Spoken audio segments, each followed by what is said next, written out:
Hey, hey to the most amazing nurses.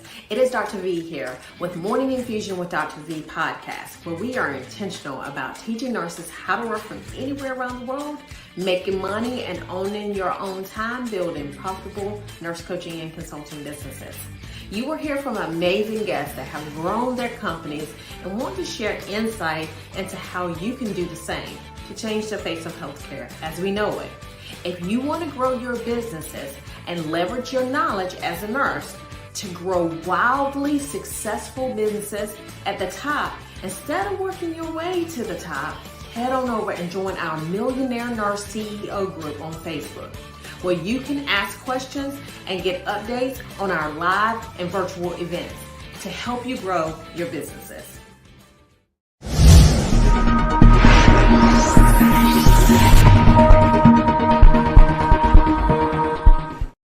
So good morning, everyone. Good morning. Good morning. So we have my friend and accountability partner, the amazing Dr. Dianah Lake. So Dr. Di, so tell us a little bit about, just tell us who you are. Like if you had to describe yourself. Well, thanks for having me, Dr. V. Hi, everybody. Good morning. So I'm Dr. Dianah Lake. I am an emergency medicine physician. I'm a fitness and weight loss coach. I'm also a menopause wellness expert. I'm a special needs mom. I put that out there because some of our special needs moms, feel out, like marginalized. So I'd like to say that to know that, you're in this too. I help women like you who are watching today go from feeling drained, exhausted, and overwhelmed to fit, fierce, and fabulous. That's what I do. I love it. I love it. I love it. I love it. So talk about let's give us a little bit of a backstory. So I'm gonna go back to the very beginning, right? Mhm. Because it's always the story as to why we even began the journey. So you began the journey to become a physician. Yes. Did you always know that you wanted to be a physician? I decided to do it when I was 14. So initially I wanted to go to different countries, right? And so I thought being a flight attendant was the way to do it. So initially when I had the conversation with my mom, I remember this so vividly. We were in my parents' bedroom and she was like, so we're looking at college, because I actually finished high school early. So I was in the 11th grade and we're talking about college. And she's like, so what do you want to do? And I was like, I want to be a flight attendant. And she's like, she didn't know where it was coming from. So she's like, I'm curious, like, why that, right? And there's nothing wrong with being a flight attendant. But I told her I wanted to travel like my dad, because my dad ran a bank. And he went to all these, financial summits and things. He would come back with all these little trinkets and souvenirs. I'm like, I want to do like what he does. I like to go different places. So she was like, well, you can decide to do something that gives you the money, right, to be able to go different places. You don't necessarily need to be on the plane as the flight attendant because they just drop people off. I was like, oh, well, no, I don't want to do that then. I want to go and relax, So she was like, well, what are you good at? And I was really good in math. I was good in the sciences, and things like that. And I also knew that I wanted to have autonomy. That early in life, I really did know that I wanted autonomy. I wanted to be able to do what I want to do with, and have the means to do it and be able to help people as well. So that's how we came down to, okay, you're going to, go down this path to become a doctor, because my mom wanted to be a nurse. And so she got pregnant with me at 25. She got married and went down the, married with kid path, and then ended up not going to nursing school. So I believe that she kind of pushed me to do more, because it would be basically fulfilling what she wanted to do as well. And so I decided, okay, doctor it is. And that's how I decided to become a doctor at 14. And the beautiful thing about doctoring is once you decide, it's like a path. You just kind of go down the road, the pathway. And so, I started college pre-med and then just went, med school, residency, and kind of just went down the path. Now, what made you think that you wanted to be an emergency department physician? Because Oh obviously, gosh. that's right. Yes, that's a great question. So I actually wanted to be an OBGYN. Oh, Forever, I was like poster child, women's health. I'm going to be delivering babies. Girl, I got to third year of medical school and I did my OBGYN rotation and hated it. I was like, y'all up here at 5 o'clock in the morning in this OR? Mm-mm. It's not for me. I knew I was not a morning person. I knew that lifestyle wouldn't work for me. And literally, you're up that early to start in the OR, and then you go to clinic afterward, like you weren't up at 5 in the morning. You know what I mean? And then you got you on call every third or fourth night. I was like, I'm sorry. No, I love women's health, but this is not going to work for me. Right. And that's basically when I was like, okay, what else is there? Then I took an elective in orthopedics. Then I took an elective in anesthesia. Like I was trying all these different things. And then I got to ER. I did a month in Brooklyn at Kings County Hospital in Brooklyn. And I was like, this is it. I liked the mixture. You get to do everything. You get a little bit of surgical stuff. You get a little bit of trauma. I was like, this is it. Because I get to, it's kind of like you're, jack of all trades, right? You dabble in a lot of things, but you also know your schedule ahead of time, right? When you leave, you leave. There's no beeper. Nobody's calling you for anything. You get to travel. You know what I mean? Like you have a life. And I was like, okay, this feels more like my personality. And so 17 years later, after residency, here I am. I love it. I love it. I love it.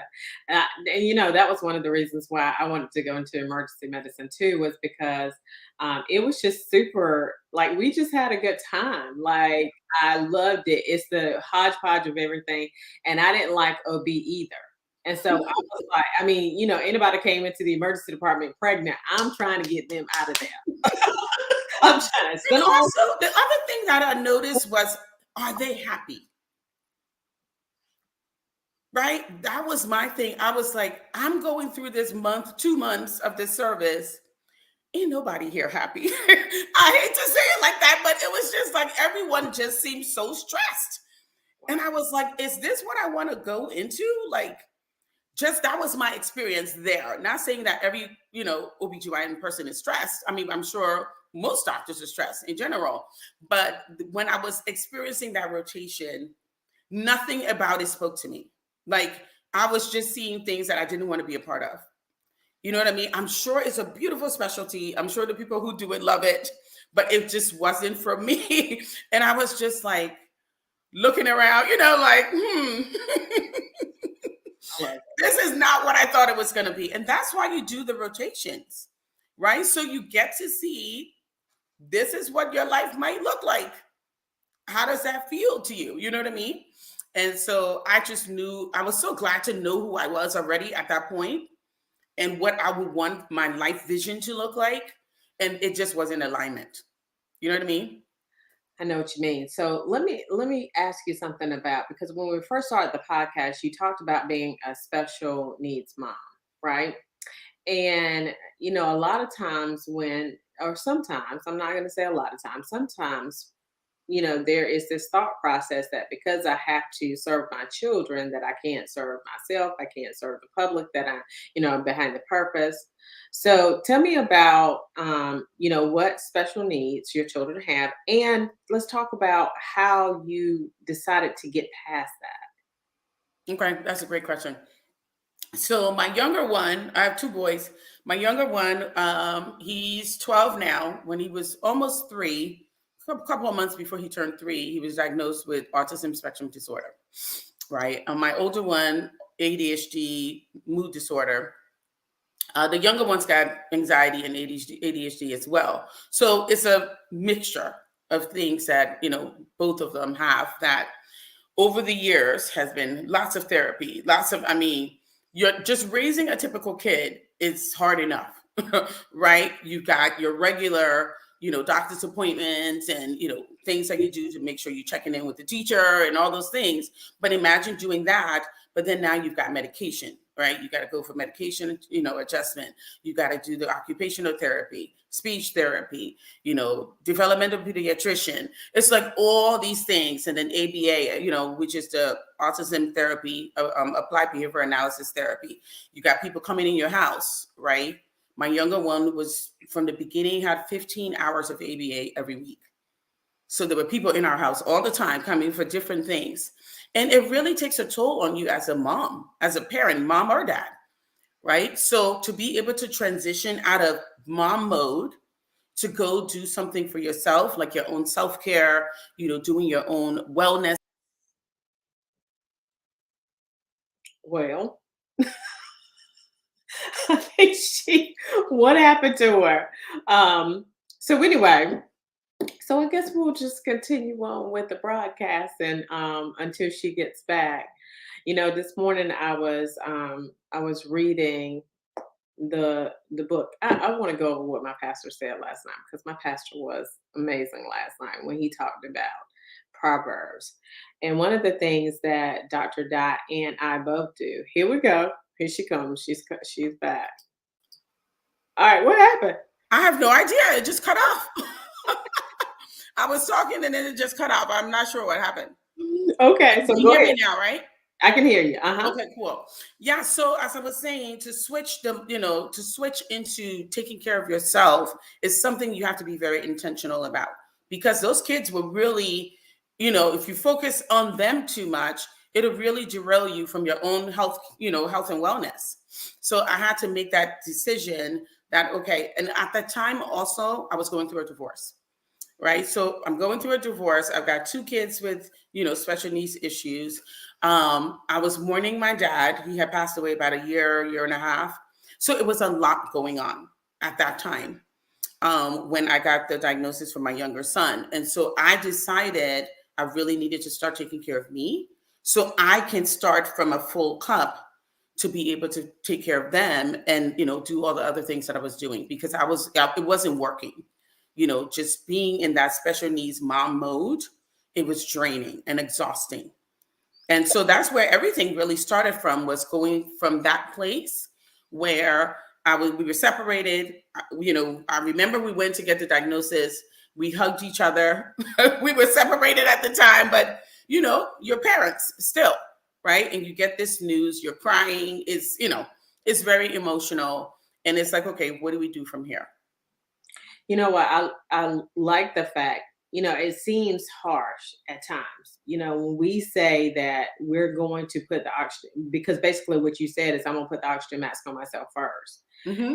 But that's what they tell you whenever you get on an airplane. They tell you to put the oxygen mask on yourself first. But the reality is that you don't feel like you need to put the oxygen mask on yourself first. You feel like you have to put it on the child first. But if you think about it, if you put it on the child first and then you start flailing and you can't breathe, then what happens is the child is not protected, Mm-hmm. because you don't have the ability to protect the child. And so pouring yourself first is absolutely ideal.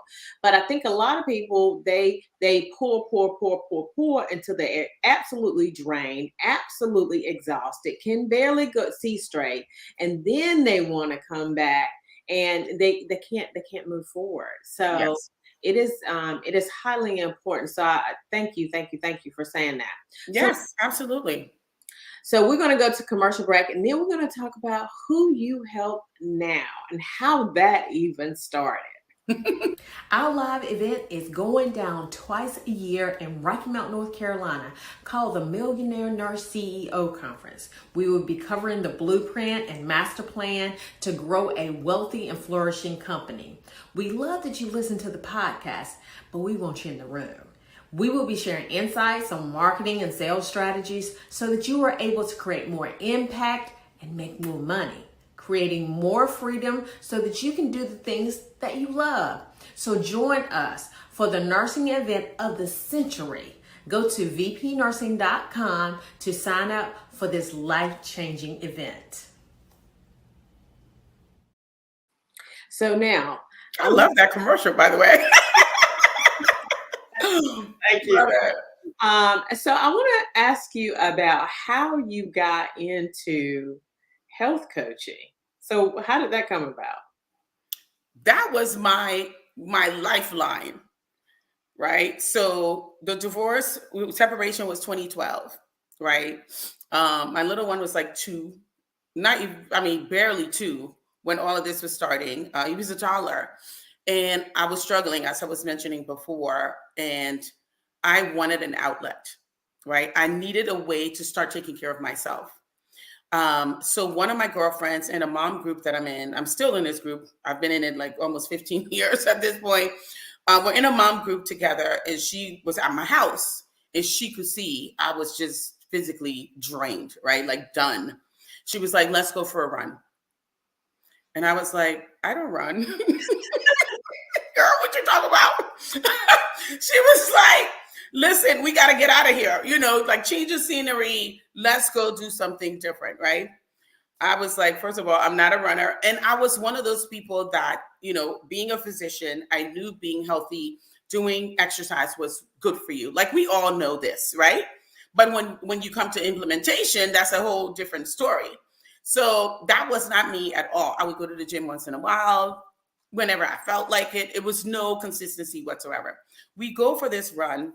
We did like a run walk, 2 miles. And I'm telling you, I got so much joy from just being outside, and my lungs were expanded, and I remember it was in June 2012. This was like a turning point for me, so I know this like really clearly. It was a turning point for me, and I was like, oh my god, when do we go again? I enjoyed it. I loved the talk. Like we were talking, it wasn't just going for a run. It was like a social thing too, because we did it together. It felt amazing. That whole endorphins, release. And I just felt amazing. And I was like, I want to keep doing this. This is going to be my outlet as I'm going through this process with this divorce and everything. And then I started doing it more consistently because I really liked the feeling. Then I started doing weight training. Ended up, if anyone who knows me know I don't do anything halfway. Once I got it, I was like, all right, I'm going to do the bodybuilding competition. I'm going, right? I went all the way to the top. I did the bodybuilding competition. I felt amazing in my body. I had been carrying this baby partum belly, for like 5 years at that point. Things were getting to the point where I felt like I really wanted to maximize my health. So I did that. And then I went into, training for, health coaching. And I got to do the health coaching training, emotional intelligence work, all this stuff, working on myself. But then through the process of doing all this to work on myself, people kept asking me, what are you doing? You look amazing. You're glowing. You're blah, blah, blah, and I'm like, there might be something to this. And so I was like, all right, let me start working with a small group of people. And so I started with this small group of people back in 2017. And now it's blown up into a full blown, coaching program with retreats, with, all the things that we're doing right now. But that's how it started. It started with me working on myself first.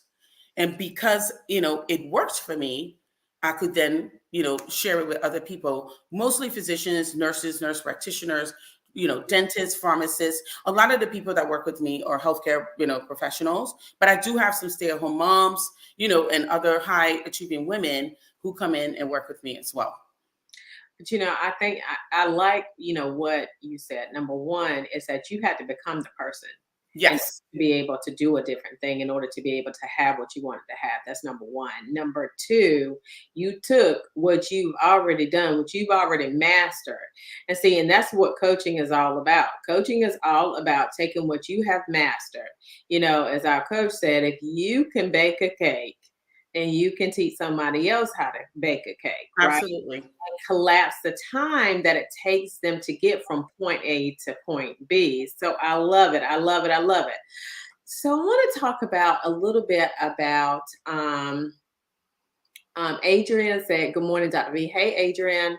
So I wanted to talk a little bit about your rate, your success rates. let's just talk about that, because you've got a lot of successful people in your program. Well, so when you say my success rate, do you mean enrolling people in, or what people get when they're done with the program? Which one? What people get whenever they join the program. Oh my gosh. So it's really interesting because I just started to add the anti-obesity medications to my program. Right. So people who join the program now, if they want to add things like, Ozempic, Mounjaro, Wegovy, all these anti-obesity medications to support them, they can now add that in. But before that, since 2017 up to this point, we have people, going down 3 dress sizes in 12 weeks. Right? 9 inches off the waist. I mean, one of the physicians who's an endocrinologist, she works with people with hormone issues, and she herself publicly, has mentioned she's got a condition that she has to be on steroids.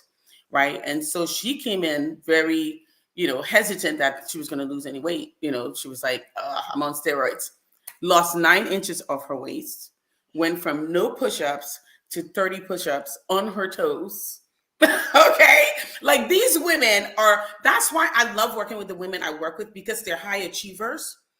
And so that mindset of being able to do anything is already there.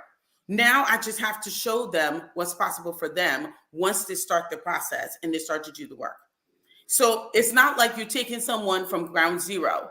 You're taking women who are really successful already in other areas of their lives. But this one area that they're still struggling with their health, their wellness, their self-care, losing the baby weight, losing weight they've gained just over their, adult lifetime, right? That's the one thing that they are struggling with. They've got the job covered. You know what I mean? They've got their home life covered. It's this body they're in that they're not feeling confident in, this body that they're in, that they want to lose the weight. They want to feel stronger. They want to, build their stamina. They want to do 5Ks. They want to, they've got all these things they want to do. So when they come to me, I said, look, what are the top 3 things that in the next 3 to 6 months you would love to accomplish that would make you feel absolutely amazing? That's what I want to help you achieve. And so that's how we go. And they come in, they do the fitness course. I have a fitness transformation course to go through. Now they can get up to 25 hours of CME. Oh. Yes. Yes. So I've also added continuing medical education credits. So when they go through the course, they can use their CME money to do the course. Yes. And then when they're done, they get to come to Turks and Caicos in August with us. So I have a retreat twice a year that they can come to, which is built in part of the program, where you get to meet all the people that you went through coaching with in person, right? And the next one we're having is August 16th to the 20th in Turks and Caicos. Wow. That is correct. Listen, that whole CME thing now, that is the ticket right there for you to have CMEs too. And then you have a retreat so they can all come together.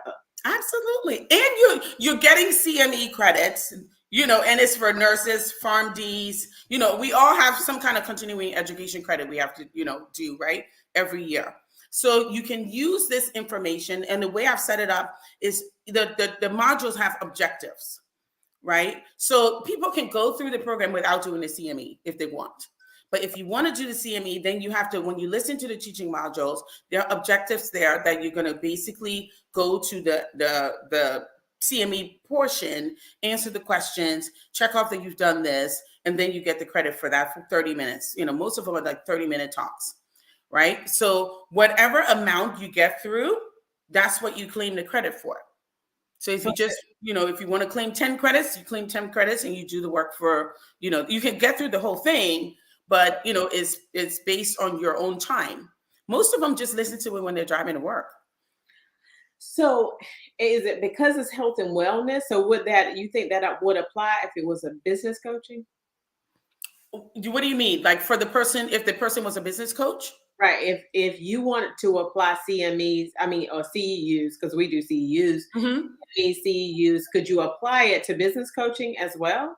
You think? I'm not sure, because the thing is, for the CME, it needs to be something that they can apply in their, to support their clients, right? To support their patients. So if it's a nurse, if it's a physician, if it's a pharmacist, whomever it is that's coming in to do the work with me, they can now take the knowledge they've learned and apply it in their job. Okay. Right. And it could be just even if it's just managing your emotions, right? That part, managing your emotions in how you manage your cravings, managing your emotions in how you eat so that you have less emotional eating, managing, so they're just different topics. So there's mindset mastery. There's, nutrition solutions. There's self-care tips, right? There's strength training, secrets. So you go through all these things and you can use what you're learning there for yourself and apply it to your practice. So if you are a business coach, how can that help the people that you're, supporting in your business coaching? Maybe you can use the emotional part of it. Mm-hmm. So it's so much in there. You get to pick and choose what you feel is going to add value to the people that you work with. And that's what you claim the credits for. I love it. I love it. I love it. We need to talk, girl. Yes, for sure. So, because we're coming to the end, and I hate that we're coming to the end because it's been so valuable. Okay. But I want you to tell everyone how to find you, because you've done an amazing job. I mean, just, us talking, you just been amazing. So go ahead. Tell them. Thank you. So on Facebook, you can find me at Dr. Di Fitness. So that's DrDiFitness. So Dr. Di Fitness is my public fitness page. On Instagram is at Dr. Di FitLife.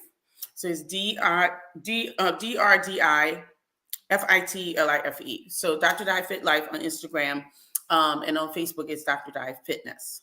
And I have a free fitness accountability group. It's about like 3,000 women in there, mostly healthcare professionals. But like I said, some other business professionals are in there as well. We're doing a 5-day challenge in there right now. And later on this month, we have a Peloton challenge. I'm going to be giving away a Peloton. We start on the 28th. Yeah. So if you want to join that group, just go to Dr. Di Fitness and you'll see the group there. It's called Fit Boss Culture Club with Dr. Di. So you can go to Dr. Di Fitness and it'll show you can redirect to the group. I love it. I love it. Yes. Thank you, Dr. Di, for coming here today, because you're just amazing, and I love you, dear. And so are you, sis. So we will be having a master class.